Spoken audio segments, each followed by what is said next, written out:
¿Qué tal? ¿Cómo están? Bienvenidos, esto es Alas de Papel.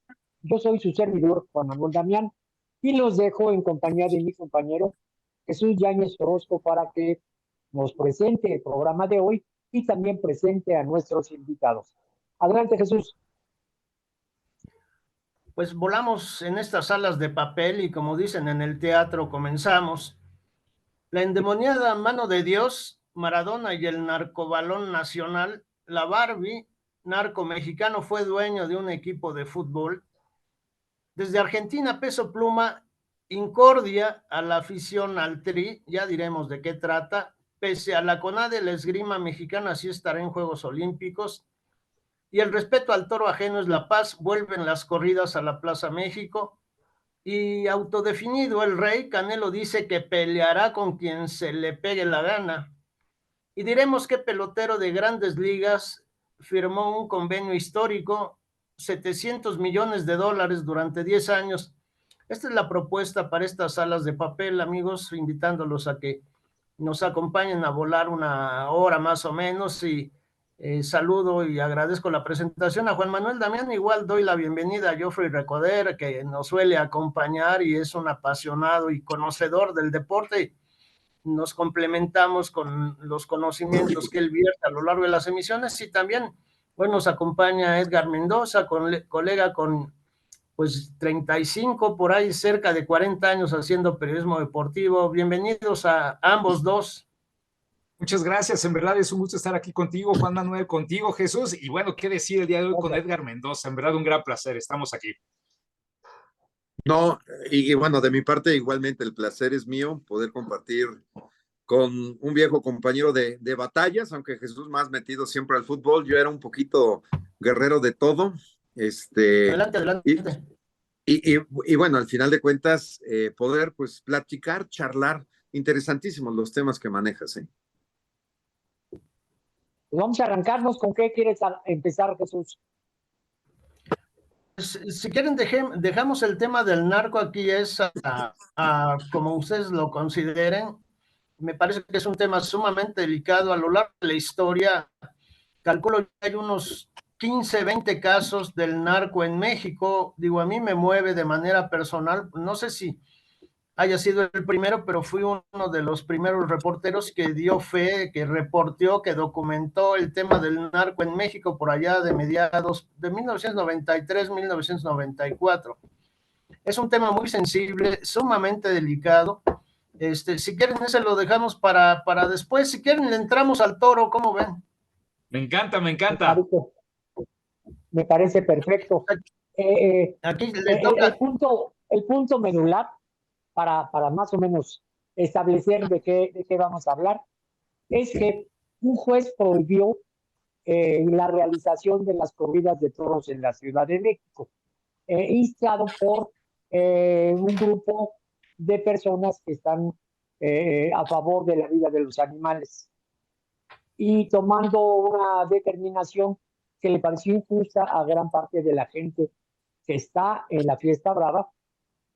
Suspendieron las corridas de toros, pero acaban de revocar esta prohibición, y en este momento ya vuelven las corridas de toros en la Ciudad de México. Edgar es un conocedor, él es taurino, su hijo es novillero, y me gustaría mucho conocer el punto de vista de Edgar, porque vamos, el mundo del toro tiene una peculiaridad muy especial. Hay una gran disciplina, hay un acercamiento más que al deporte, al arte de la tauromaquia, y me gustaría saber el punto de vista de Edgar con relación a este tema. Gracias de antemano. Fíjate que ciertamente, como lo comentas, Juan Manuel, sí, son pinceladas de arte, es un arte, si tú quieres, efímero por momentos, pero también por otro lado existe la gran preparación que llevan quienes se dedican a esto y lo hacen de forma profesional, que en verdad son unos verdaderos atletas por la carga física que desarrollan, por la templanza que tienen que desarrollar, y es a base de un fondo físico, pero importante, con el cual, bueno, pues todos estos jóvenes o señores, pero jóvenes yo lo diría, pues logran sostener las emociones a través de ese acondicionamiento físico, porque dicen, ¿de qué tamaño es tu miedo? Pues tu miedo es tan grande como pudo verse el toro, ¿no? O sea, si pesa 500 kilos o arriba de 500 kilos, pues lógico, tu miedo va a ser grande. ¿Y cómo lo vas a dominar? Bueno, pues con un gran fondo físico, ¿no? Para lo cual, de entrada, ¿qué hace un torero? Bueno, pues un torero corre, un torero asiste, le decía a Juan Manuel por la mañana, hoy día, en antaño hacían mucho el frontón, hoy día el frontón ha cambiado y se hace mucho trabajo de gimnasio con el tema funcional, que bueno, es una actividad en donde se trabaja prácticamente con el peso corporal de cada individuo. Y luego de ahí, bueno, pues la otra parte, esa es la física, y viene la teórica o práctica, que es la que se hace en una ganadería, o el famoso toreo de salón, en donde a través de repeticiones, si lo homologamos al deporte, repitiendo, es como vas logrando dominar la templanza y vas dominando las suertes que la tauromaquia así es como te las permite desarrollar, ¿no? O sea, partiendo de eso, ¿no? Luego viene el tema,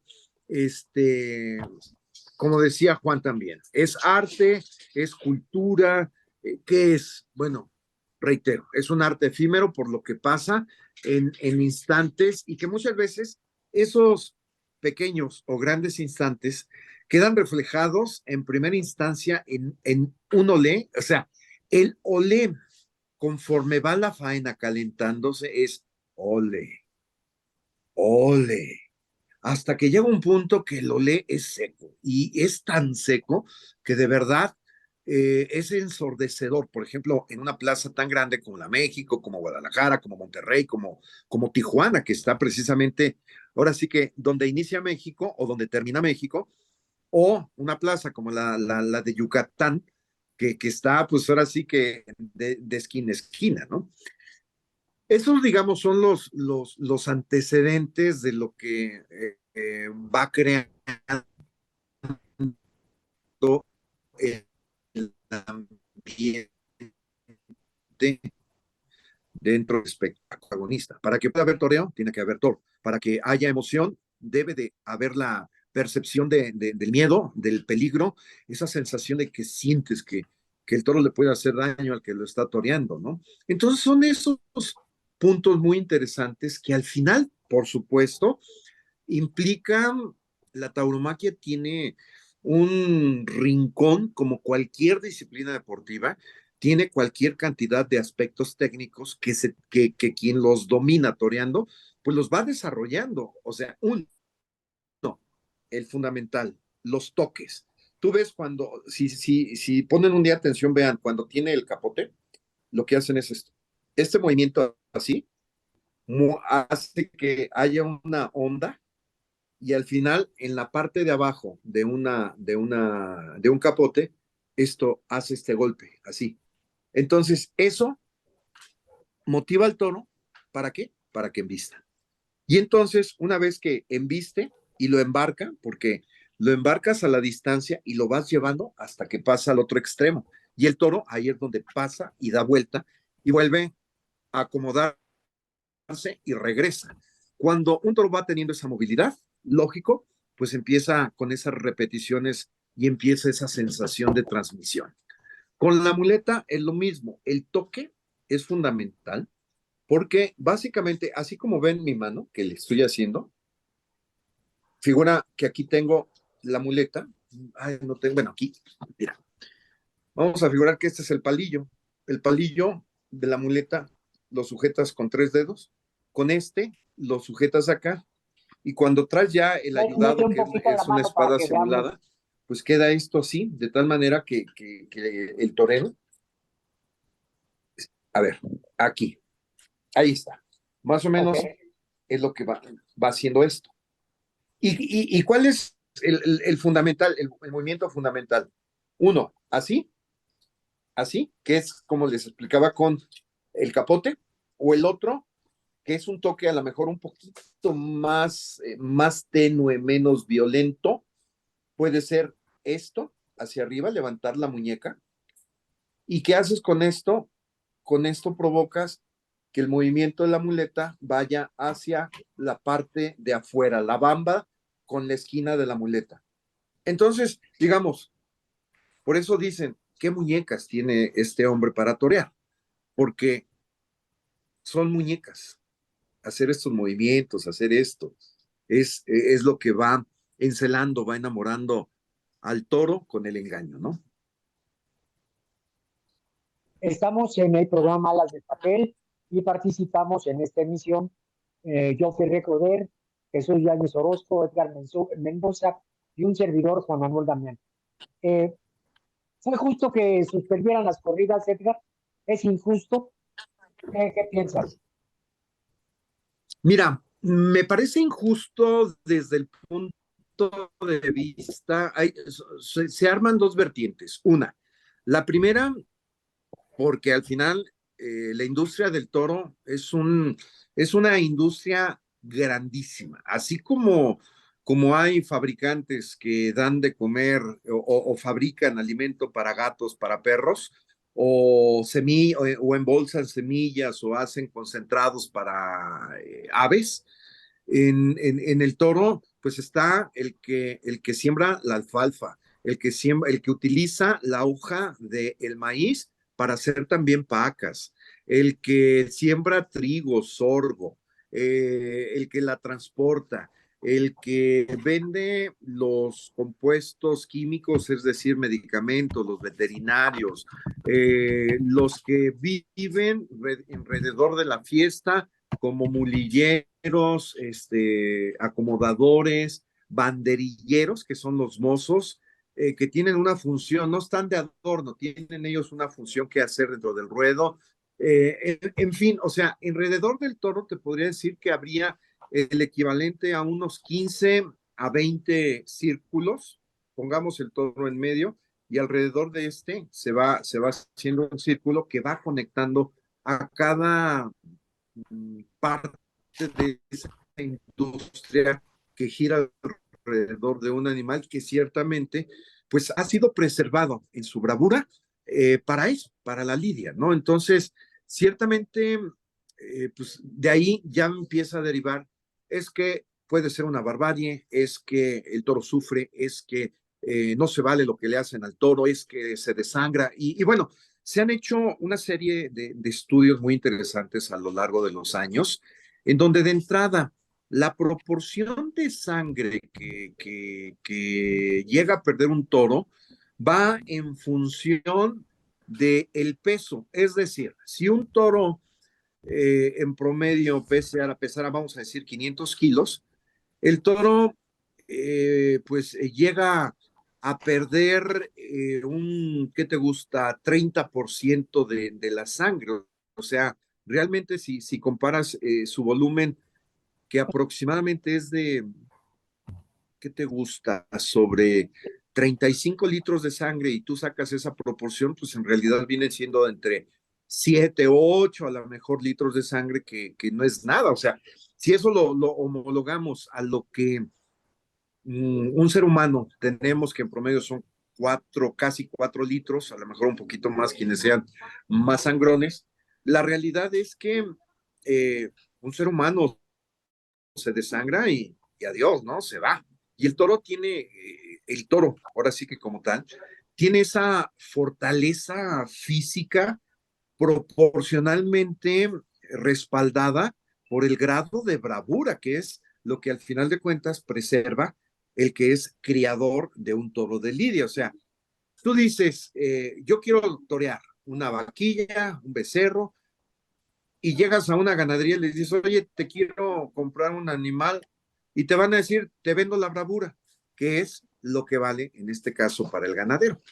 Entonces, ya sobre esto, pues lo que vale la bravura. Por ejemplo, hoy día hay muchos aficionados prácticos que compran una bravura en 5,000 pesos, por decirte más o menos un promedio del costo de lo que puede tener. Entonces, todos estos elementos son los que van redondeando, pues, un poco todo el tema de la industria. Ya entraremos seguramente al tema de, ¿hay maltrato o no hay maltrato? Sí, yo nada más quiero complementar, intentaré ser muy breve. Hay 3 puntos que quiero desarrollar muy breve. En México, abonando a lo que dice Edgar, hay 200, estaba yo viendo una nota de 2021, hay 800 plazas, perdón, hay 216 plazas en México. Se realizan 800 eventos cada año, o se realizaban, hasta que se cancelaron en la Ciudad de México. Hay 262 ganaderías. Y en esta historia vale la pena poner un contexto histórico. México tiene 500 años de tradición del toro. Llega con los españoles. Y esto se sabe poco. Un criador, un héroe, el padre de la patria, poca gente sabe, fue criador de reses bravas. Además de que era borrachín y era ojo alegre, tenía otra virtud que era criador de reses bravas. Entonces, es esa tradición y digo, por eso, con cierta ironía, digo yo que el respeto al toro ajeno es la paz. Pues si a la gente no le gusta, pues tan simple y sencillamente va a sonar banal que lo diga, porque no lo vea. Yo no le puedo decir a esa gente que le pueden gustar, no sé, tocando el tema de este chico Peso Pluma, si a ella le gusta Peso Pluma, ¿por qué le voy a decir yo que no lo escuche? ¿Quién soy yo para decirle que no lo escuche? Me parece que es un sinsentido del tamaño del mundo, pero bueno, estamos en una democracia, creo que todavía estamos en una democracia, y en lo que tiene que ver con si sufre o no sufre el animal no razona. Luego entonces no sufre esa gente o esa generación de cristal o de papel o de mazapán que le llaman ahora. Exacto. Porque en sentido estricto el animal no sufre. Yo platicaba con una psicoanalista hace como 40 años, era mi cuñada, era una extraordinaria psicoanalista, obviamente no voy a dar el nombre. Ella psicoanalizó a Porfirio Muñoz Ledo cuando era secretario del Trabajo. Entiendo que a últimas fechas ha psicoanalizado a Cuauhtémoc Cárdenas y al mismísimo Juan Villoro, este escritor, y ella me decía eso precisamente. Jesús, es que el toro en sentido estricto no sufre. Y insisto, esto tiene que abonar a esta historia, y bueno, pues estaba yo acordándome ahorita que hacía Edgar la narrativa de la preparación física que hay. Desde mi punto de vista, el toro es un espectáculo, no es deporte como tal.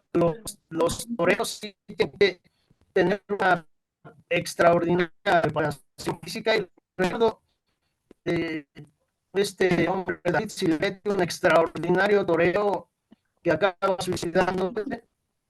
Él decía que corría 10 kilómetros diarios en el cerro, no me acuerdo dónde radicaba, si en San Luis Potosí, bueno, en una provincia, no recuerdo exactamente dónde, pero es así, parecido a lo que ocurre con los pilotos de Fórmula 1, así la exigencia física para los toreros, un descuido les cuesta la vida, y un descuido en la Fórmula 1 le puede costar la vida a un corredor. Entonces sí hay cierta analogía desde mi punto de vista, pero nada más para poner en contexto, quien revoca el amparo, que se habían amparado, entiendo que encabezaban esta prohibición o que dejaran de hacerse las corridas de toros en la Ciudad de México, el Partido Verde. Y quien revoca este amparo fue Yasmín Esquivel, esta mujer polémica, por el tema de la tesis plagiada. Me parece que es, más allá de la polémica política, me parece que esta revocación de esa prohibición me parece un acto importante en lo que tiene que ver con la cultura en la Ciudad de México y en el país. Yo creo que va más allá de lo que tiene que ver con la ciudad. Adelante, Geoffrey. Este es un tema muy interesante y que en verdad me encanta escuchar las posturas de cada uno de ustedes. Al final, no puedo yo dejar a un lado, digamos que pues mi profesión también como licenciado en Derecho, ¿no? Como abogado en muchas ocasiones. Y que de alguna forma, para eso están las leyes, para que se cumplan, o por lo menos así debería de ser. Y el día de hoy hay, digamos, una pequeña circunstancia normativa donde se está autorizando para que se den estas corridas de toro. Le pueda gustar o no le pueda gustar a un grupo o distintos grupos de personas. Creo que al final el deporte ha tenido evoluciones y esto lo hemos visto a lo largo del tiempo, ¿no? Si nosotros nos vamos a lo que sucedía en los Juegos Olímpicos de la era antigua, pues en el pugilato era normal ver que entre los boxeadores hubiera muertos, ¿no? Era normal, lo mismo en la lucha, en el pancración, era normal esto. Y en aquella época, algo que era normal, posiblemente no es normal en nuestra época. Me gusta poner este ejemplo porque posiblemente, y digo posiblemente, distintas sociedades en el mundo están buscando esta evolución sobre la protección de los animales. Y no me voy a suscribir al tema del toro, ¿ok? Protección de la vida de los animales. Por eso es que inclusive se han limitado la participación de animales en circos. Por eso es que en distintos países del mundo se están prohibiendo los zoológicos para que ya no existan animales en cautiverio. Y que posiblemente esta es la tendencia que vamos a seguir teniendo en el mundo. Punto y seguido. Posiblemente esta tendencia que está teniendo el mundo implique también la protección de los animales que están participando en el toreo. Y cuando me refiero a los animales que están participando en el toreo, no es únicamente al toro, porque nosotros sabemos que también están los caballos, muy bien, y que desde el punto de vista de su servidor, posiblemente no lo vamos a ver ninguno de los que estamos aquí en esta pantalla o en este programa, los cuatro. Posiblemente va a llegar algún momento donde va a haber mayor normatividad al respecto, tanto para el cuidado de los caballos que participan en esta hermosa actividad, y que posiblemente va a haber condiciones a futuro para la protección de la vida de los toros. Y voy a comentar algo que posiblemente a los grandes tradicionalistas del toreo le va a parecer algo totalmente descabellado. No voy a mencionar nombres, porque seguramente los conocen, pero hay gente al interior del toreo que conoce mucho de toreo y que están comentando que posiblemente lo que implique la transición del toreo ya no va a implicar la muerte del toro, sino que se va a convertir en un deporte tipo más visual, como la valoración que sucede con un deportista. Vamos a pensar en gimnasia, en clavados, muy bien, que lo que se va a medir va a ser precisamente los movimientos técnicos, o a través de distintas valoraciones, cómo es que el torero va a torear al toro sin necesidad que pase por un proceso de muerte. E insisto, posiblemente no nos va a tocar a nosotros.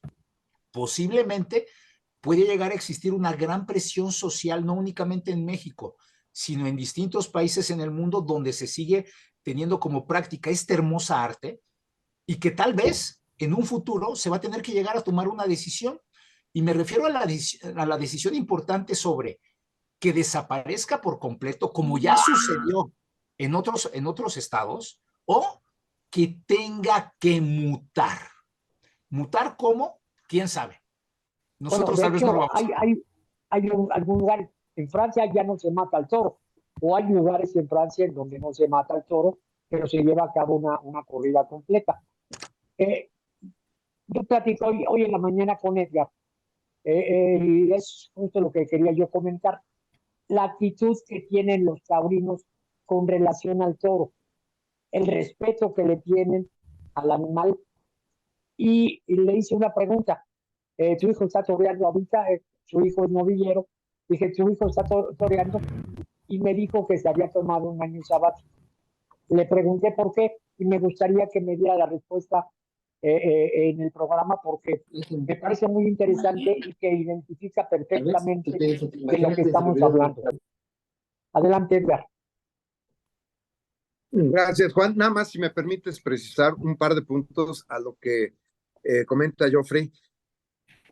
Por un lado, yo creo que sí podríamos verlo, porque yo creo que es un tema de normatividad, ciertamente, lo que se pretendería, sin que pierda la esencia la tauromaquia. Al final, lo que se estaría buscando es bajarle la sangre. Y ese es un tema que lo platiqué desde, ¿qué te gusta? Inicios de este siglo, en el 2000, con, con el ahora senador Pedro Aces Barba, que además de senador, líder sindical, pues es taurino y ganadero.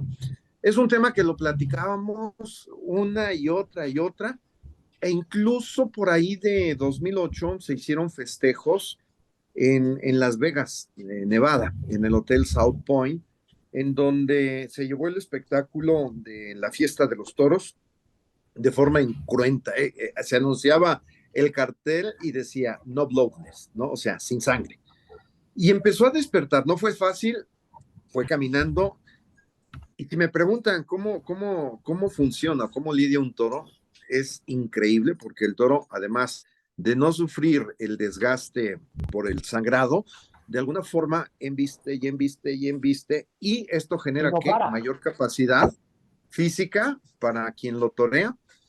Y bueno, pues ahí van entrando los artilugios de cómo le vas dominando o le vas restando esa fuerza.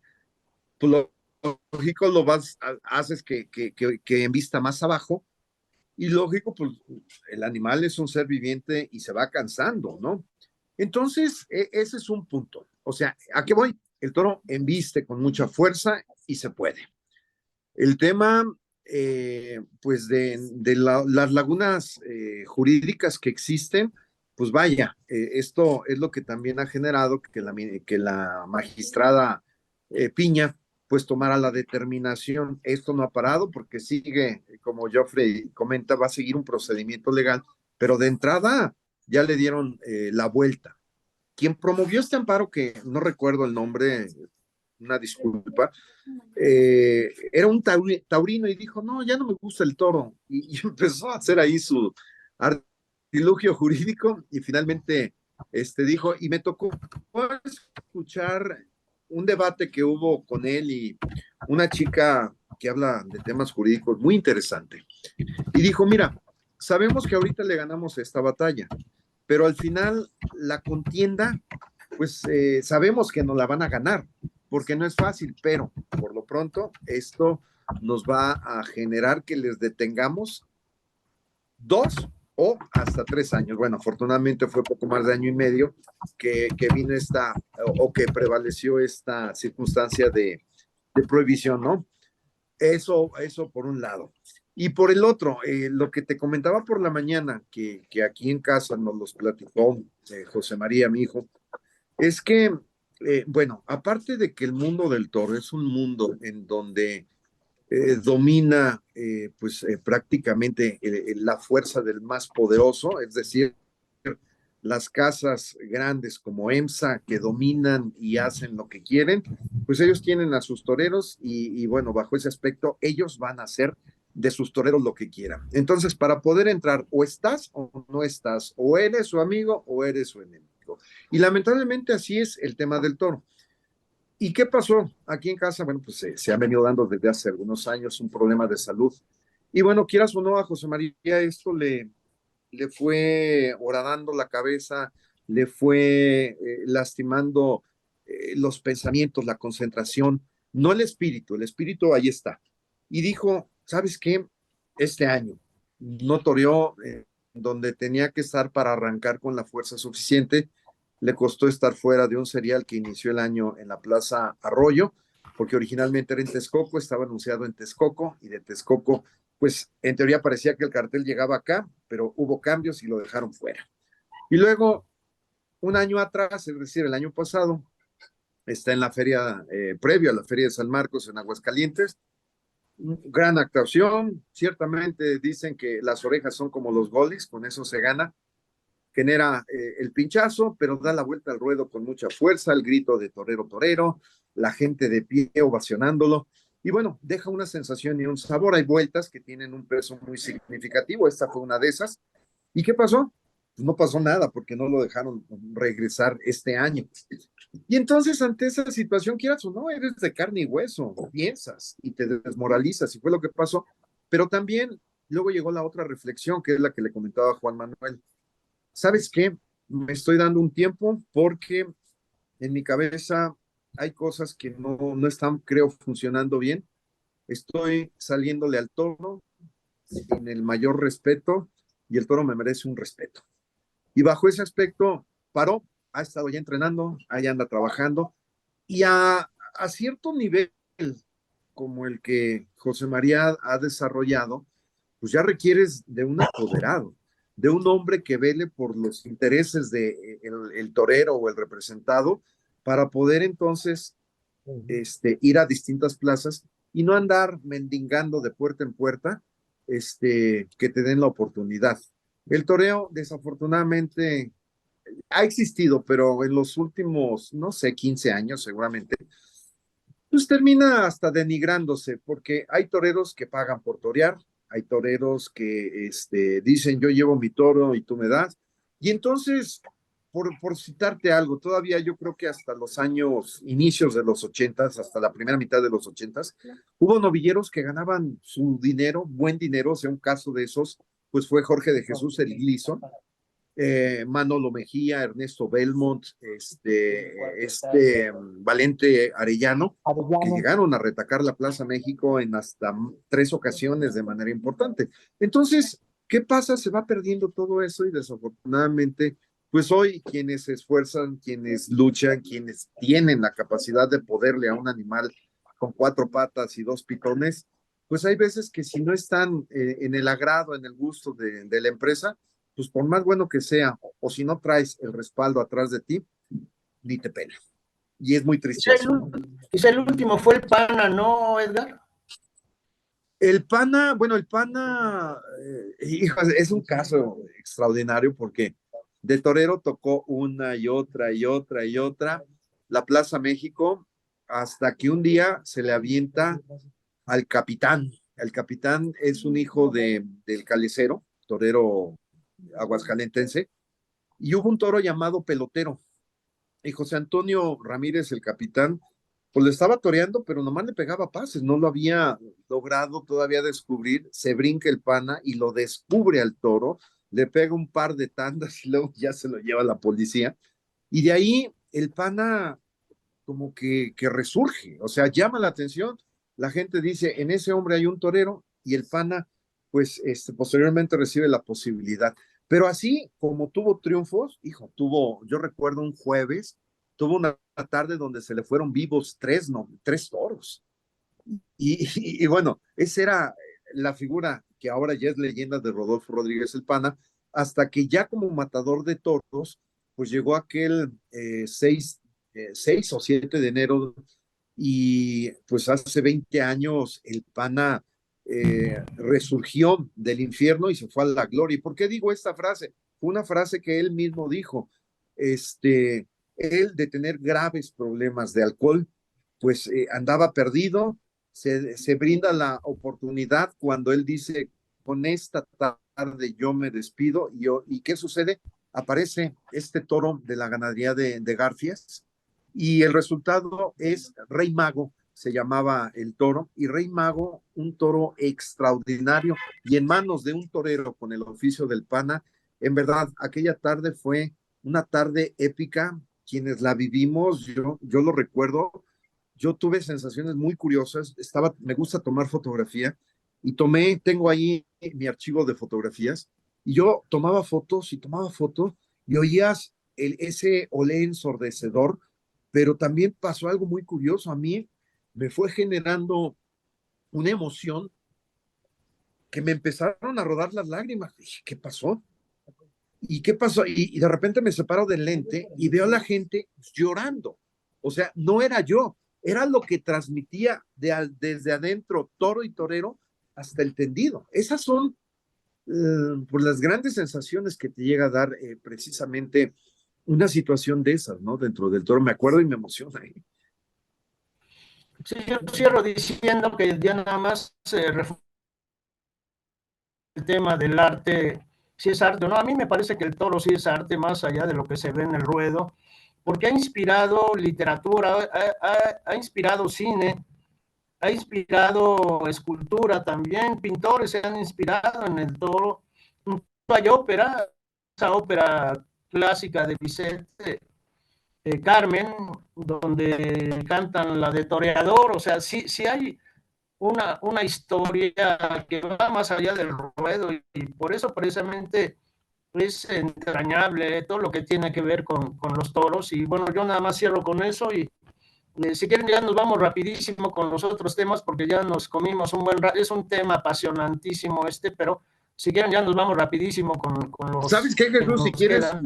lo dejamos para otra ocasión, seguir hablando del toro, porque de verdad, en el toro es un tratado, es increíble todo lo que puedes platicarlo. Bueno, yo en mi caso, lo que me ha tocado vivir andando ahí de mitotero, dijera mi abuela, ¿no? Pues ya son Sí, 34 encantados, minutos de encantados de eso. programa. Decía que son 34 minutos de programa. A las de papel estamos Edgar Mendoza, Jesús Yáñez Orozco, Geoffrey Recoder y su servidor Juan Manuel Damián. ¿Y a qué pasamos, Jesús? Sí, vámonos con un tema que domina Geoffrey Recoder, que finalmente la selección mexicana de esgrima sí va a estar en los Juegos Olímpicos París 2024. Esto tiene un contenido más allá de la parte deportiva. Adelante, Geoffrey. Es un tema muy interesante lo que se está dando en estos momentos en nuestro país con el tema de esgrima. Existe ahí una controversia muy interesante porque según existe un documento por Perdón, parte de se cortó, no sé si me diste entrada. Perdón, aquí estoy yo, Frey. ¿Sí me escuchan? No. Sí, estamos adelante, Sí, adelante. sí, adelante. Perfecto, gracias. Perdón, estaba mencionando que existe una circunstancia un poco interesante en el país respecto a esgrima, porque existen posiciones encontradas por parte de la Comisión Nacional de Cultura Física y Deporte y del Comité Olímpico Mexicano. El Comité Olímpico Mexicano había estado tomando posturas de apoyar a las federaciones deportivas que tienen el reconocimiento de su federación internacional. Ejemplos, karate, ejemplos, digamos, natación con esta comisión que está reorganizando, entre otros. Y que estaba tomando una postura el Comité Olímpico Mexicano para no, digamos, no reconocer a las federaciones que no tuvieran, digamos, por escrito el reconocimiento internacional. Pero ahora se está dando un fenómeno nuevo, porque en esgrima, según esto, y es algo que no me consta, existe un documento por parte de la Federación Internacional de Esgrima donde no está reconociendo al actual presidente de la Federación Mexicana de Esgrima, Jorge Castro, y que al no estar reconociéndole, inclusive está organizando una comisión reorganizadora para que se den nuevas elecciones para tener un nuevo presidente de la Federación Mexicana de Esgrima. Y por la postura que había estado tomando el Comité Olímpico Mexicano, esta es la primera ocasión que lo hace en contrario sensu del criterio que sí venía estando ejecutando. Está apoyando de manera directa a Jorge Castro sin tomar en cuenta la postura de la Federación Internacional y que en esta posición la Comisión Nacional de Cultura Física y Deporte sí está apoyando la postura de la Federación Internacional. Es algo muy interesante porque se están dando, le llamo yo, cruces de cables, porque los criterios no están siendo, digamos, que homólogos. Al final, lo que está mencionando la Federación Internacional es algo muy sencillo. México, no te preocupes, porque independientemente de los desacuerdos que puedan existir al interior, los esgrimistas que puedan clasificar a los Juegos Olímpicos de París 2024 tendrán sus lugares asegurados. Y esto me parece que es una postura muy buena por parte de la Federación Internacional. A ver qué sucede aquí en nuestro hermoso país para ver cómo termina este asunto. Tenemos un ejemplo de natación, que al final, en el área de natación, sí está, digamos, que sucediendo lo que la Federación Internacional, la World Aquatics está indicando. Esta, digamos, que tipo comisión reorganizadora y que permita en un momento determinado, pues esperemos lo más pronto posible tener nuevas elecciones para que tengamos a una nueva federación perfectamente, digamos, que organizada y constituida. ¿Y qué es lo que está haciendo la Federación Internacional de Esgrima en este momento? Ahora tendremos que esperar en conocer cuál va a ser la postura del Comité Olímpico Mexicano, si a pesar que esta, digamos, indicación y comunicación que está emanando de la Federación Internacional continúa apoyando al presidente de la Federación Mexicana de Esgrima, a Jorge Castro, o el Comité Olímpico Mexicano toma esta postura de desconocer a Jorge Castro y continuar bajo la línea de lo que está indicando la Federación Internacional de Esgrima. Algo digno de análisis sobre las posturas que están tomando el Comité Olímpico Mexicano y la Comisión Nacional de Cultura Física y Deporte respecto al reconocimiento de las federaciones mexicanas que integran el Sistema Nacional de Cultura Física y Deporte y de las federaciones mexicanas que integran al Comité Olímpico Mexicano. Sí, si me permites, fíjate que, o sea, creo que lo abordas, Geoffrey, desde un punto de vista legal, como tiene que ser, con los reconocimientos y avales. Pero luego está la otra parte, ¿no? O sea, revancha o no revancha del órgano rector del deporte, la CONADE. Y creo que a Jorge Castro Rea el tema se le viene, o la avalancha se le viene con el caso de Paola Pliego, que al final, bueno, tras haber sido sancionada por dopaje, Paola siempre arguyó diciendo que la federación nunca intervino. O sea, creo que partiendo de eso, no me quiero meter en más embrollos, nada más como para entenderlo. A partir de ese momento empieza a crecer esa gran ola. Y lo mismo que en ese momento, el procedimiento legal de la internacional hacia el órgano rector del deporte, que al final, pues nada más es un órgano rector en México de las federaciones porque les da dinero. Pero de ahí en fuera, el Comité Olímpico, por su parte, es el que dice, yo reconozco o no reconozco, siempre que la internacional diga, es fulano o es Jorge Rea, ¿no? Entonces, parecido es el tema a lo que ha sucedido con la natación, que al final, bueno, platicando hace algunas semanas con Kirill Todorov, él decía, es que aquí también hay una intervención por parte de World Aquatics. Y bueno, entonces aquello se va haciendo y empieza entonces en la sociedad a crear esa bola de nieve y luego, pues de repente hay que llegar a estos puntos donde tienes que explicar con palitas, con bolitas y palitos, qué es lo que está sucediendo, ¿no? O sea, hoy en el caso de la natación, pues el procedimiento sigue y tan sigue así que no hay una sentencia que haya dictado World Aquatic. Y bueno, ya el tema del esgrima mexicana, pues habrá que esperar qué resolución o qué pasa, porque por lo pronto lo veíamos, estuvimos ahí en el evento de la CODEME hace unos días, ahí estaba y forma parte del consejo directivo de CODEME Jorge Castro Rea, ¿no? Es correcto, eso es un tema controversial porque de alguna forma lo que está sucediendo en el país con algunas federaciones no está permitiendo tener un criterio de homologación sobre, digamos, los integrantes del Sistema Nacional de Cultura Física y Deporte.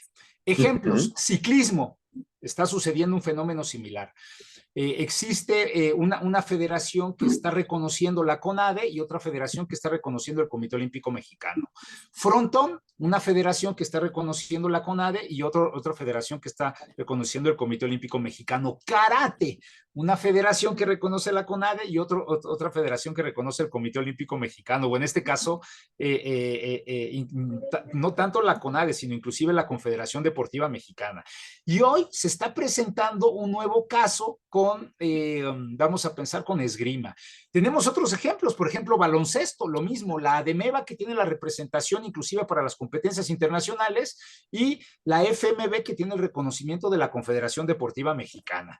Y bueno, y natación, que es el que ha generado, digamos, que mayor impacto en los medios de comunicación por los resultados de los deportistas en su momento de natación artística y de clavados. Pero no es algo aislado lo que está sucediendo con esgrima, verdaderamente es un tema muy complejo. Como abogado, porque al final ese es el criterio que su servidor debe de tomar.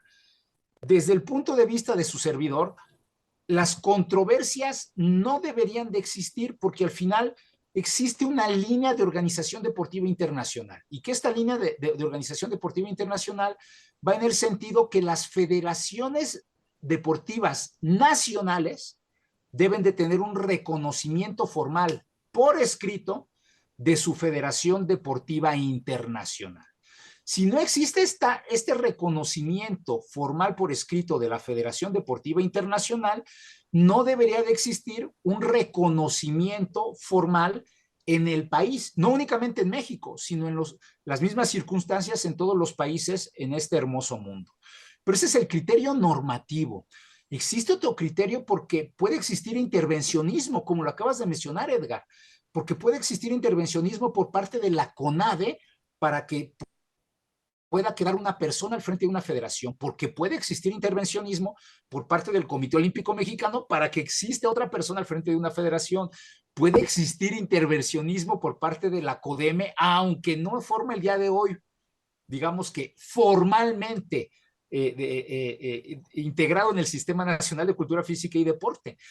Entonces se convierte verdaderamente, como lo menciono, en un gran entretejido de circunstancias, desde la visión normativa, pero también las circunstancias políticas que se están dando en México de posibles intervencionismos de distintos organismos nacionales e internacionales para que determinadas personas o persona queden al frente de las federaciones deportivas en nuestro país. Es algo verdaderamente complejo.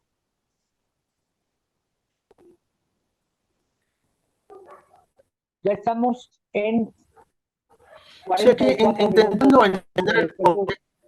Adelante. Te decía que ya tenemos 44 minutos de programa. Tú me dices si continuamos con este tema o cambiamos para agotar lo que tenemos previsto para hoy. Sí, yo creo que ya nos vamos con el tema del Canelo, que dice ser el rey, y como es el rey, él decide con quién pelea, y no, sigue siendo Canelo, que no se manda solo. Pero bueno, así se maneja el boxeo. Y pues, digamos, el tema del esgrima, lo que decía yo, me parece que podemos seguir abordando. Este es un tema cultural, no se agota aquí, seguramente seguirá existiendo más información sobre el tema, y que es, la verdad, es un tema muy espinoso, porque involucra la parte legal, la parte de cómo el deporte en México está hecho un desgarriate desde que, peor cuando llegó la señora Ana Guevara a la titularidad de la Comisión Nacional de Cultura Física y Deporte. Yo nunca había visto a la CONADE tan deshecha, que recordemos se funda, se crea en 1988 en el gobierno de Carlos Salinas de Gortari, y el primer titular de este organismo fue Raúl González. Y bueno, yo sostengo a lo largo de la historia que el CONADE es una suerte de cueva de Alibaba y los 200 ladrones, pero bueno, ojalá la realidad me callara en algún momento lo hablador. Pero si quieren ya nos vamos con el tema de Canelo, ¿cómo la ven? Vámonos con el Canelo. Y yo vuelvo a decir lo mismo. El Canelo es el rey. Y el Canelo va a decir con quién pelea, porque él es el que lleva a los patrocinadores, él es el que lleva las transmisiones, es el que lleva el pago por evento, es el que lleva las arenas, y es el que lleva, es el mandón en la fiesta del boxeo. Por eso es que todos los organismos, consejo, asociación, organización y cualquier otro que se cree en este momento, van a tener que ceñirse a lo que hace el Canelo, como sucedió antes con Floyd Mayweather, como sucedió antes con Muhammad Ali, como sucedió con Sugar Ray Leonard. Siempre el mandón es el que imponía sus condiciones y se hacía lo que él decía. Yo no sé cómo la ven ustedes. Pues al final el boxeo es un tema muy interesante, ¿no? Y sobre todo el boxeo profesional. No podemos negar que hoy en el mundo este box profesional se ha convertido en un gran negocio, y que el día de hoy no podemos nosotros poner a un lado esta circunstancia. Al final el Canelo pues se ha ganado, no sé si bien o mal, este derecho de ser un alto productor de dinero en el boxeo. Y que al ser un gran productor de dinero en el boxeo, pues tiene cierto liderazgo para tomar las decisiones y considerar con quién sí puede boxear y con quién no puede boxear. Y esta es una realidad.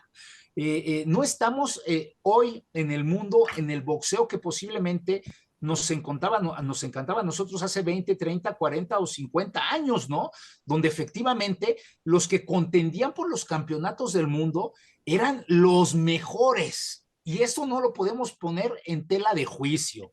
Y que hoy no necesariamente los mejores son los que están teniendo la titularidad de ser campeones del mundo. ¿Por qué? Porque ha habido un involucramiento de distintos factores económicos, sociales y político-deportivos que el día de hoy pues mantienen no únicamente al Canelo, hay otros ejemplos de otros boxeadores donde les ha valido más este aspecto de ser alto productor de dinero que ser un deportista de alta competencia profesional arriba del ring. Y que hoy el Canelo, nos guste o no nos guste, es esa figura, ¿eh? Hoy en día el Canelo es un alto productor de dólares y que hay muchas personas asociadas a él y a distintos intereses económicos y que posiblemente hoy tienen más interés en que permanezca el Canelo siendo campeón del mundo a que vaya a perder con otro boxeador que está creciendo, ¿ok? Y por eso pues, el Canelo se da el derecho o menciona, tal vez hasta de una forma un poco ególatra, el mencionar que soy el rey, ¿no? Soy el rey y yo decido con quién pelear. ¿Se lo ha ganado desde el aspecto de mercadotecnia? Sí. Posiblemente no se lo ha ganado por su performance arriba del ring como boxeador. Y eso es lo que pues está generando el debate respecto a lo que es el Canelo Álvarez. ¿Será el rey o no será el rey?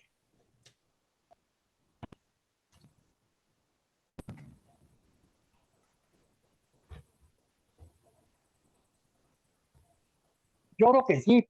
¿Tú cómo la ves, Jesús? Ya se, perdón, ya Perdón. se cortó la de las, no, aquí estoy. Ya se había salido, pero sí. No, aquí está. No, aquí estoy. Estaba escuchando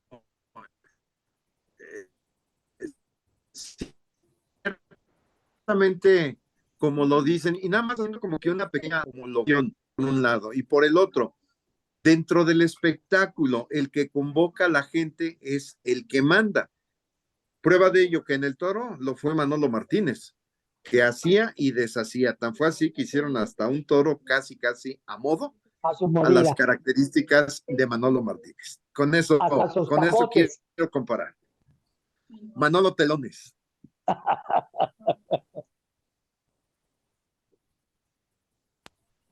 Esa es buena analogía, Edgar, me parece que sí va en ese sentido. Yo insisto, me parece que Canelo no es tan malo como yo pienso, ni tan bueno como mucha gente cree. Yo sigo insistiendo, apareciendo la Barbie mexicana. Nada más quiero un tema que se me hace interesante, lo que decía Joffrey hace un momento, de cómo Canelo, de acuerdo con una, no recuerdo, comunicación especializada en economía. Estoy perdiendo tu audio. ¿Cómo habla Canelo? Estoy perdiendo un poquito tu audio, Jesús. ¿Cómo Canelo aspira a así? Si quiere alguien entrarle al toro mientras se restablece mi señal, tengo algunos problemas. De repente negros toda la pantalla de la laptop. Si me lo permites, de alguna forma haciendo esa homologación que existe o ha existido de la relación narcos con grandes deportistas, creo que en la mente el primer escándalo que me llega, y el mismo Julio César Chávez lo reconocí, el Chapo Guzmán, por citarte esos casos, fueron de los primeros que se le fueron atravesando en la vida, y él decía, bueno, pues no, sí, sabía que eran ellos, pero ¿qué hacían? No es el Chapo, no es el Chapo, es uno de los Beltrán Leiva, es su compadre. Perdón, Arturo Beltrán Leiva. Es Arturo Beltrán Leiva, y salía en cada función de Julio César salía siempre llevándolo de los hombros y con su listón amarrado, su listón rojo en la cabeza. En el caso de Julio César, mataron a uno de sus apoderados, de sus managers, de sus manejadores. A Ángel uno lo mataron en Gutiérrez. Cancún y al otro lo mataron Exacto. en un cabaret que estaba exactamente ahí en Insurgentes, casi llegando a Miscuac, yendo de sur a norte. Creo que se llamaba Valley High, algo así. Y ahí mataron al segundo, porque fueron dos. Y de hecho, gran parte del problema de Julio César Chávez vino porque Hacienda le quitó toda la lana que había ganado, porque decía que estaba sucia de narcotráfico, porque tenía muchos negocios junto con su compadre, que era Beltrán Leiva. Tenían, entre otras cosas, la mejor discoteca que había en Mazatlán. Y por eso es que regresó a boxear Julio César Chávez, para poder juntarse otra vez un poco de centavos.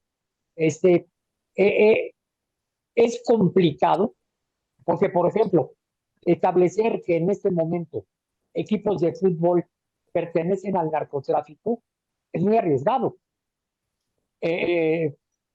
Tendríamos que hacer una investigación completa. Es decir, casos concretos como el de Julio César Chávez fueron públicos y ahí está la imagen. Bueno, decías cómo se supone que están buscando a Arturo Beltrán Leiva y sale en cada función de Julio César Chávez, ¿no? O sea, ¿quién lo busca, no? ¿De qué me estás hablando? Es mucho más complicado, un asunto más empresarial como podría ser un equipo de fútbol, creo yo. Uf.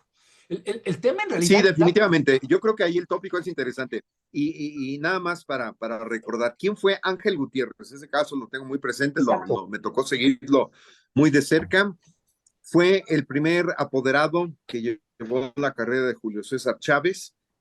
Yo recuerdo incluso alguna vez fuimos convocados a un desayuno que ofreció precisamente este hombre, Ángel Gutiérrez, para pues dar planes de lo que venía en esa, pues digamos, incipiente carrera de un hombre que ya llevaba una buena velocidad para empezar a llegar a las grandes peleas taquilleras.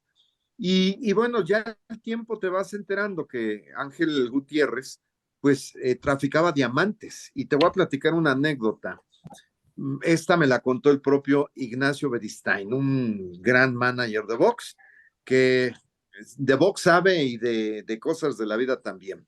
Estaban en una convención en Tailandia y de repente se abre el elevador y le dice Ángel Gutiérrez: oye, Nachito, por favor, guárdame esto, ¿no? Al rato paso a tu habitación. Y pues resulta que el costalito eran diamantes. El señor se dedicaba a traficar diamantes y ese era uno de los grandes problemas que venía arrastrando y que al final, bueno, cuando Nacho Beristain escuchó que sonaban como canicas, se le ocurrió hacer así y observar. No, hombre, le reventó la madre, porque te digo, eso me lo platicó cuando fue el propio Ángel Gutiérrez y decirle gracias y le dijo: oye, cabrón, ven la que me andas metiendo, ¿no? Por ahí va. Claro. Jesús, ¿qué hacemos? Sí, en el caso Estamos en de Julio César 56. Chávez, igual será un tema. A ver, creo que no hay, en el caso de, recordemos que este emisión se transmite por la Televisión México los lunes a las 12 de la mañana. Si pasamos un poco de tiempo, no hay mucha bronca, entiendo que hay espacios de Televisión México, nos pasamos un poco. Ok. Yo nada más quiero decir sobre este tema, abonando lo que dice Julio César, el tema de Julio César Chávez, que es muy polémico y que siempre es como ídolo que es para la gran mayoría de los mexicanos. Él demandó incluso a una reportera del periódico El Financiero, poco después de que yo salgo, él demandó a esa reportera porque había escrito en un trabajo que hizo, creo que había sido a Culiacán, no me acuerdo dónde radicaba Julio César, y pues la gran mayoría lo asociaba precisamente con el cártel con algún cártel, seguramente el cártel de Sinaloa. Ella escribe que la gente lo vinculaba con el narco. Él demanda a la reportera. Es un proceso legal muy largo, seguramente te acordarás, Edgar, y finalmente Julio César Chávez pierde la demanda,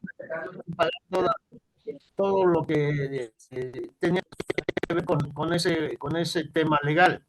Entonces, permanentemente Chávez trae ese estigma, y digo, creo que ya lo superó, pero siempre estuvo vinculado directa o indirectamente con cárteles de la droga. Yo supe en algún momento que entre su gente se decía que el cártel de Sinaloa le daba a Julio César, no sé, 2 millones o 3 millones de dólares y tenía que devolver 2 limpios, ahora sí que rechinando de limpios, y él se podía quedar con el otro millón. Era lo que decía alguna de su gente en lo que platicaban, entre otros, a lo mejor tú te acuerdes, Edgar, este reportero que se especializó en temas de box, se apellida Velázquez, que era del Universal también. Paco Velázquez. Paco Velázquez, él me platicaba, él estuvo muy cerca a Julio César Chávez, a la gente de él, y él me platicaba esa historia. Pero bueno, incluso me gustaría... Adelante, Edgar, adelante. No, perdón, incluso alguien que estuvo muy cerca y les había vida y obra dentro y fuera del boxeo, fue Armando Centeno de Televisa, que incluso Centeno terminó mal con Julio, porque luego Julio César pues lo acusó de que lo extorsionaba, de que le sacaba dinero, etcétera, etcétera. Pero yo llegué a tener pláticas con Centeno y de verdad te platicaba cosas que pues te ponían a pensar mucho en ese momento, en esa administración de Carlos Salinas de Gortari. Pues Julio César Chávez prácticamente tenía picaporte y a los lugares a donde iba entraba como en su casa, y de ahí se dice que Julio pues fue en Estados Unidos. Ese es un mito, no estoy señalándolo como tal, pero era algo de lo que el mismo Armando Centeno incluso lo dejó registrado en un libro que hizo, llegaba a pasar con Julio César, ¿no? Adelante, Geoffrey. Perdón, el tema del deporte y la unión con desafortunadamente aspectos del crimen y de corrupción, pues desafortunadamente lo tenemos en la mano, ¿no? Y a mí me gustaría realizar una mención. Está sucediendo un fenómeno a nivel internacional donde están involucrados distintos organismos internacionales que están buscando limitar estos grandes problemas vinculados con la corrupción y economía del crimen en el deporte. Y el día de mañana hay una conexión por vía online, vía Teams, que está organizando la United Nations Office on Drugs and Crime. En este caso es la Oficina de las Naciones Unidas en contra de las drogas y el crimen, con un programa específico de la salvaguarda del deporte y de la corrupción y de la economía del crimen, con unión específica con la Interpol, el Comité Olímpico Internacional y la FIFA, donde va a haber, bueno, ya hay un trabajo previo. Inclusive me ha tocado participar en algunas mesas algunos años atrás, y que el día de mañana pues vamos a tener la oportunidad de estar presenciando, insisto, vía online, a distintos representantes de distintos organismos internacionales, ¿no? Del Comité Olímpico Internacional, de la FIFA, de la Interpol, y de otros espacios. Es una conexión que tendremos de la 1 de la tarde a las 2:30 de la tarde. Y bueno, si me permiten, hasta el próximo programa poder retroalimentar un poco sobre lo que se mencionó en porque es una serie de mini conferencias. Existe una valoración, imagínense, en el mundo la producción del Producto Interno Internacional bruto de lo que está generando el deporte, en algunos países es del 1.5 hasta el 3.5% del Producto Interno Bruto. Pero hay valoraciones que esto se multiplica hasta en 20 veces más con dinero no reportado, precisamente vinculado con la delincuencia organizada, con narcotráfico, con venta de productos piratas. Bueno, el deporte que debería de ser sano y puro, desafortunadamente, hoy tenemos muestras muy importantes que nos permiten entender que no es así. Y no podemos negar que puedan existir distintos personajes involucrados con la mafia, con la delincuencia organizada, que están lavando dinero en el deporte. Es un tema desafortunado. Muy interesante, Geoffrey, lo que comentas, me despiertas ese interés. Y bueno, nada más para rematar el tema, este tema de narcotráfico, se está notificando que Consuelo Loera, madre del Chapo Guzmán, ha fallecido este día.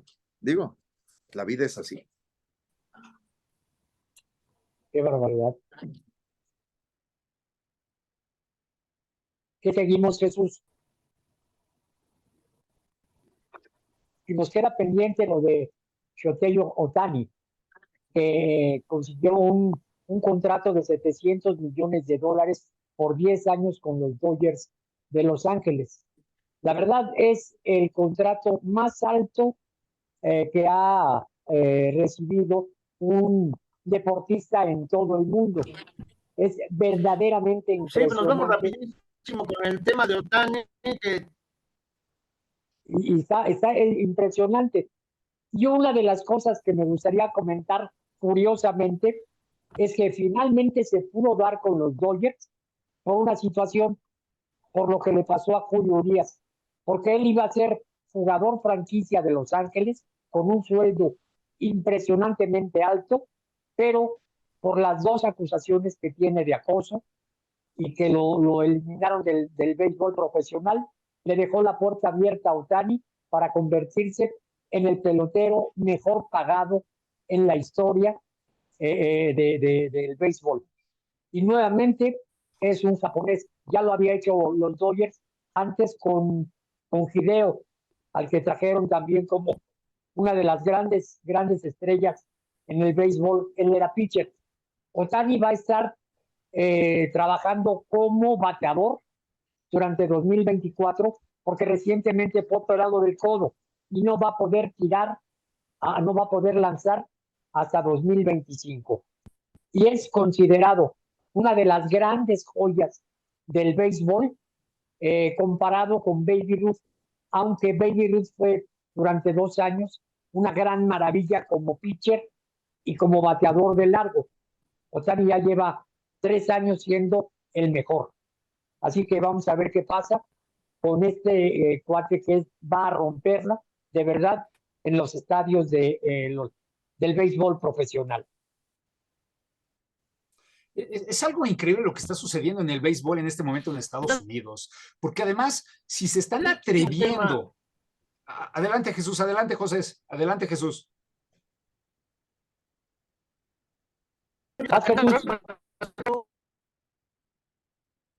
Geoffrey. Muchas gracias. Estaba mencionando con el tema del... Estaba mencionando que es un tema increíble, ¿no? Lo que está sucediendo en el béisbol de Estados Unidos y de manera específica con los Dodgers de Los Ángeles. De alguna forma, esta cantidad de millones de dólares no es algo tan sencillo de decidir y seguramente deben de tener indicadores que les permitió tomar la decisión, tanto por el número de años, 10 años, que están viendo en adelante el rendimiento de un deportista, y que este rendimiento no vaya a descender. Y es mucho tiempo, es mucho tiempo. Creo que esperemos que los Dodgers estén realizando, digamos que esta inversión con una medición muy específica con base en números y que no sea únicamente en corazón, porque si está tomando una decisión con base en corazón, pueden tener, digamos que tal vez alguna decepción, ¿ok? Al final, la inversión de un deportista, no importa en qué ámbito, me refiero a un deportista profesional, pues el día de hoy cada día implica mayor análisis numérico, desde factores condicionales, factores determinantes, que permita que un jugador pueda tener un estándar de rendimiento continuo, y que este estándar de rendimiento para cualquier deportista de alto rendimiento o profesional a lo largo de 10 años es muy difícil, ¿ok? Es muy complicado.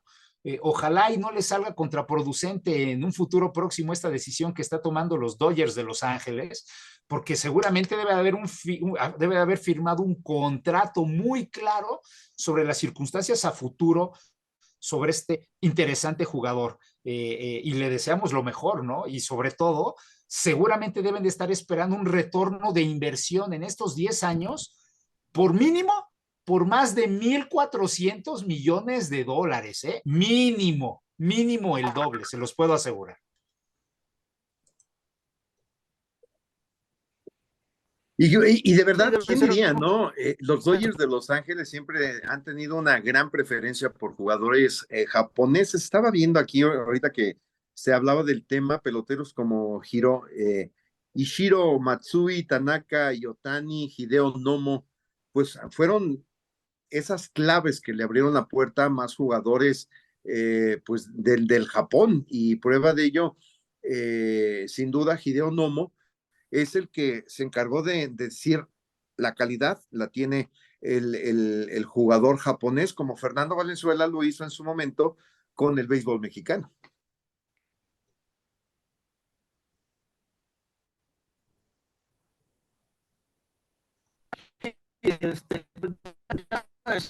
Cerramos el tema para no tener un poco de tiempo para con el tema central de hoy. No, vaya, días de una noche con Maradona había estado vinculado a su llegada a los Dorados de al equipo de la Liga de Expansión, los Dorados, que es propiedad de Torreón Rojas, como los Cholos, estaría siendo vinculado al cártel de Sinaloa. Entonces, no puede en entrada cómo fue enmonada la mano de la llegada de Maradona. A mí me parecía un sinsentido que Maradona, siendo que era antes de morir, habiendo llegado a una liga de segunda división en México, me pareció un sinsentido. Pero ese sinsentido, después de esa nota, de cierta manera, los que fue tratado a fútbol mexicano.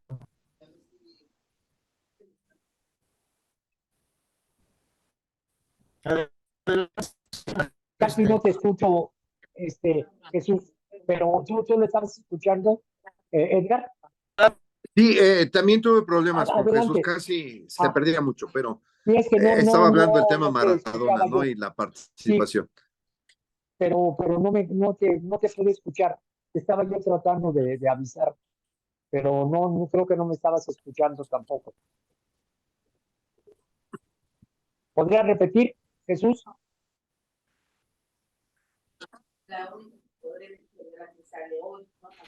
Sí, no sé hasta dónde se quedaron para no extender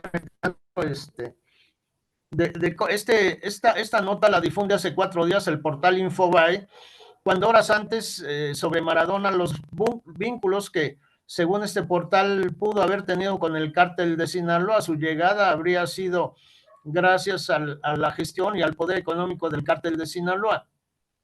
Y esta nota es interesante porque pocas horas antes, un par de días quizá, había una nota de cómo Edgar Valdés Villarreal, la Barbie, había comprado un equipo profesional en el fútbol de Panamá y ese equipo pues acabó siendo desaparecido. Me parece que permanentemente hay estas historias desde 1993-94, cuando los Leones Negros de la Universidad de Guadalajara fueron vendidos a través de prestanombres a un grupo de narcos de Guadalajara que se apellidaban los Lupercios Cerratos. Fue una historia que a mí me tocó y de entonces a la fecha, según yo, hay una veintena de casos relacionados con lo que yo le llamo el narcobalón. No sé si ahí me escucharon ya a manera de introducción del tema. Sí, sí te Sí, sí, escuché. sí, ya, fuerte y claro. Ahora sí. No, está complicadísimo. Digo, es un tema, yo decía, muy difícil porque estamos hablando de una empresa prácticamente, o sea, es una intervención empresarial. Y yo no tengo los elementos, no dudo de la investigación, pero sí está complicado establecer un juicio porque debería haber, si hay algo confirmado, debería haber algún tipo de investigación o debería de haber alguna intervención de la policía, ¿no?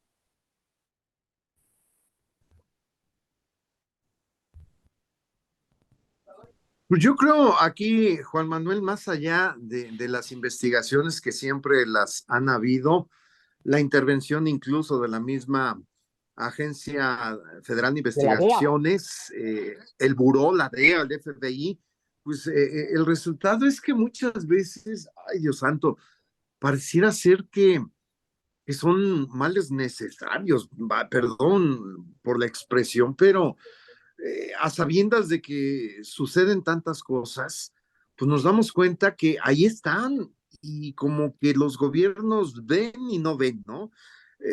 A ver, el ejemplo, lo que pasó aquí en el Estado de México el pasado viernes, que en Textitlán, en donde la gente ya enfadada, eh, perdón, donde la gente ya cansada de las extorsiones hizo frente.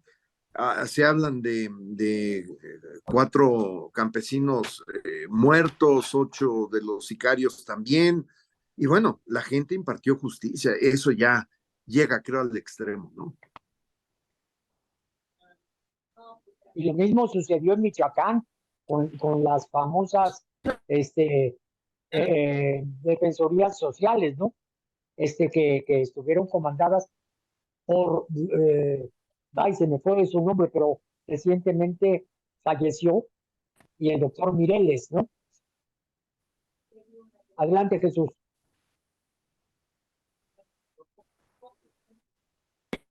Para poner en contexto, me parece que no fue tan descabellado que permanentemente haya con el fútbol mexicano. No sé, no será un juicio a favor en contra, nada más estamos narrando y de manera personal de esa historia. Yo traigo mucho material sobre el tema pero Nuevamente está muy la cortado, droga Carlos. No, se pierde. Nuevamente no se escucha, Jesús. No te escuchamos.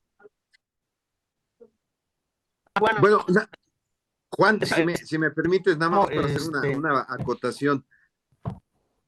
¿A qué grado llegó a involucrarse en el narcotráfico? El mismo Pablo Escobar en Medellín, Colombia, patrocinaba equipos y tuvo su propio equipo.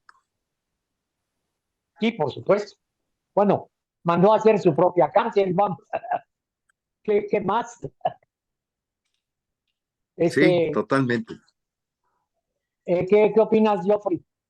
No te hemos escuchado. Al final este es un tema que, como he comentado, desafortunadamente en el deporte moderno no podemos disasociarlo, ¿no? Existen historias en muchas, digamos que disciplinas deportivas donde la mafia está involucrada, ¿no? El narcotráfico, donde se han convertido en patrocinadores tanto de deportistas como de clubes. ¿Por qué? Porque desafortunadamente para que exista deporte profesional y deporte de alto rendimiento se requiere de mucho dinero. Y al requerirse de mucho dinero, pues en algunas ocasiones los empresarios hacen, digamos, de todo para poder conseguir estos recursos y que toman riesgos desde mi punto de vista innecesarios para poder conseguir estas cantidades de dinero. Y que México no somos la única muestra, en muchos países de Europa, en Estados Unidos, en China, en Rusia, pues no podemos negar que existe el día de hoy involucramiento pues de la delincuencia organizada, ¿no? Y que el día de hoy, pues en este tema que estamos comentando, pues una figura importante, histórica en el fútbol soccer profesional, pues claro que ha sido Diego Armando Maradona, y quien lo quiera negar, pues está fuera, digamos, que el de conglomerado de comunicación respecto a lo que es el deporte. Y que tampoco podemos negar que el deporte de forma desafortunada ha servido para lavar dinero. Y que por eso muchos de estas personas que financian, digamos, a distintos clubes, pues desafortunadamente están involucrados en la delincuencia organizada. ¿Por qué? Porque también es una manera de cómo estar blanqueando recursos. y que pues para el empresario que está involucrado en estas áreas del deporte profesional, insisto, no todos, pero en muchos casos, pues les cae como salvavidas cuando están teniendo problemas económicos y que siempre estamos pensando en el tema del deporte profesional o en el fútbol soccer de primera división, pero se da de una forma también impactante en estos países donde tienen ligas de ascenso, que están financiando una segunda división, una tercera división. Hay mucho dinero que se está, digamos, administrando estos equipos, inclusive hasta para beneplácito de las personas que lo están financiando al hacerse, digamos, al tener el crédito que son propietarios de alguno de estos equipos, ¿no? Es un tema, insisto, que nos daría para discutir por mucho. Y que bueno, pues el día de hoy está, digamos, que en el foco del huracán lo que está sucediendo digamos, con esta información vinculada con Maradona y esta asociación del narcotráfico para poder invitarlo a que fuera director técnico en su momento y pues con lo que sucedió con la Barbie. Fíjate, nada más, ahorita recordaba viendo el documental que hizo Netflix y si tienen la oportunidad de ver, pues un documental de la estancia de Maradona desde que llega hasta que se retira del equipo de Dorados de Sinaloa.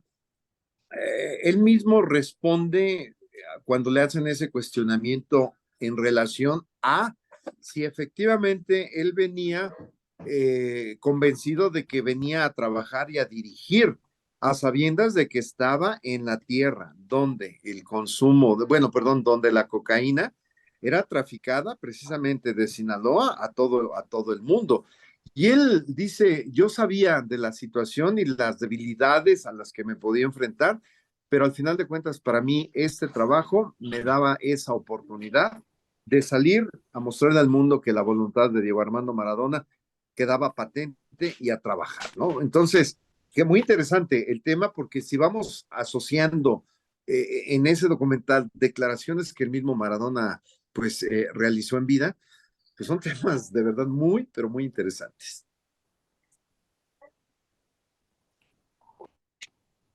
Tú me dices, Jesús.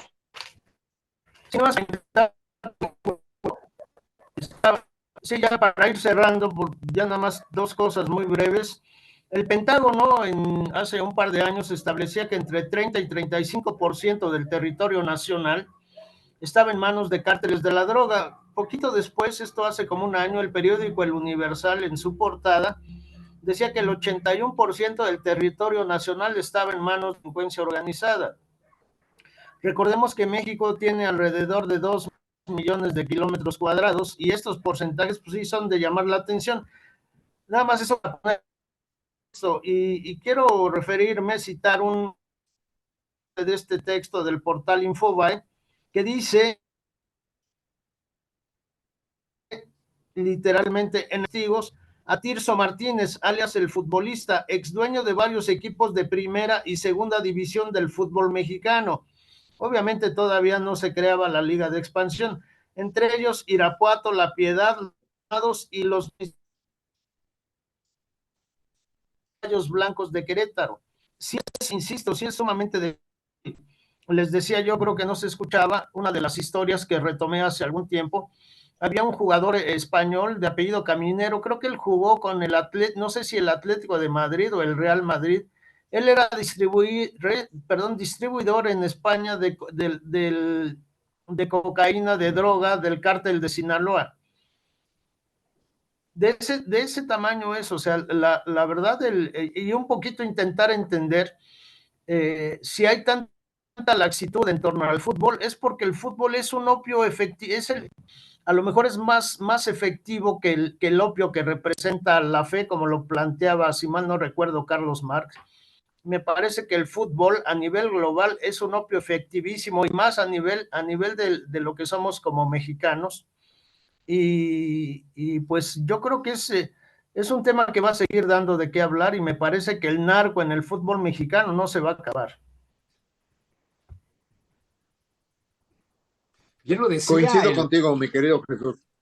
Bien lo decía el anterior Papa Juan Pablo II, que al único que de alguna manera le podía generar oposición a la religión era el fútbol, ¿eh? Y creo que lo decía con una claridad muy importante, porque podemos tener un estadio efervesciente con más de 10,000, 15,000 o 20,000 aficionados, viendo a 22, o en este caso, sí, a 22 personas disputándose un balón, ¿no? Es un tema del deporte desde análisis sociológico, antropológico y de otras vertientes. Y coincido con Jesús, mientras no existe un cambio radical sobre qué hacer con la delincuencia organizada en el mundo, seguramente estará involucrado esta delincuencia organizada y sobre todo el narcotráfico en el deporte profesional y sobre todo en el fútbol soccer. Tú cierras, Damián, si quieres cerrar. Pues sí, yo quiero agradecer a Edgar Mendoza, a Joffrey por haber estado con nosotros aquí en este programa de Alas de Papel, a Joffrey Recoder. Jesús, nos vamos de vacaciones, ¿no? ¿Cuándo regresamos? ¿El día 7 o el día 14 de enero? Sí, sí, regresamos a 14, no recuerdo si el lunes 14, pero no, regresamos a mediados de enero y pues deseando papel un año, que se la pasen bien. Y nada más quería cerrar el tema de los toros, antes de que se me olvide, se me estaba barriendo. El presidente López Obrador ya sugirió que se haga una consulta para decir si siguen realizándose las corridas de toros en la Plaza México o se cancelan. Me parece que es un sinsentido, pero bueno, es parte del discurso del presidente López Obrador. Cerramos con ese comentario a nombre de Juan Manuel Damián, que hacemos estas salas de papel, así como Joffrey Recoder, que permanentemente está con nosotros, agradeciéndole a Edgar Mendoza el aporte puntual y didáctico en buena medida de lo que tiene que ver con el polémico tema de los toros. Jesús Yáñez,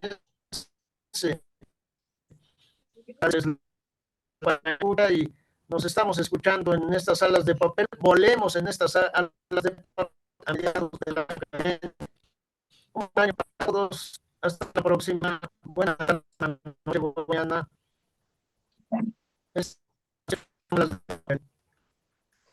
Pues gracias y felices fiestas a todos. Hasta luego, cuídense mucho.